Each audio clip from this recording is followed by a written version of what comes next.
So Lauren, you chose to be petty, and that's fine. I can meet you in the gutter if that's where you feel most at home. We're not on that go high campaign over here.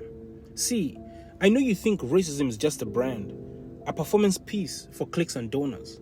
But for us, it's a brutal inheritance and a reminder to your ancestors that vampires don't survive in the sun. You wanted to weigh in on how Africans live, so let's go there. Then let me show you the whole picture, not the 7-second clip you laughed at behind your little keyboard. Because what you saw wasn't poverty, it was peace you couldn't understand.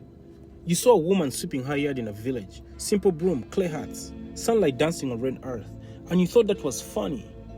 So you captioned it, "This is what a century without the oppression of white people looks like." Let me tell you what that really is, Lauren. That's what survival looks like. That's what culture untouched by greed looks like. That's what peace looks like when it isn't bought by war. You thought you were laughing at poverty, but what you saw was a woman unbothered, unbossed, uncolonized. You saw her and didn't see furniture, credit scores, kitchen islands, iPads, so you assumed she had nothing.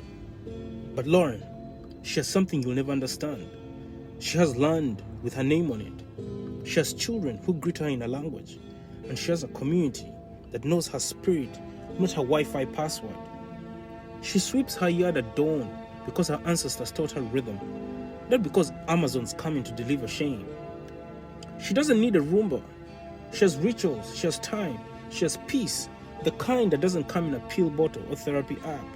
So no, Lauren, this isn't what a world without whiteness looks like.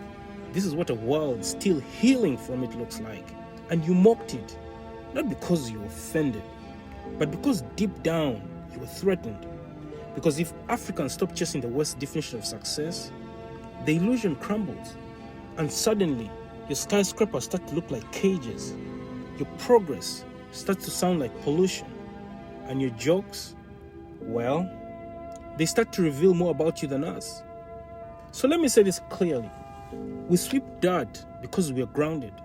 We sweep silence into the morning breeze because we survived centuries.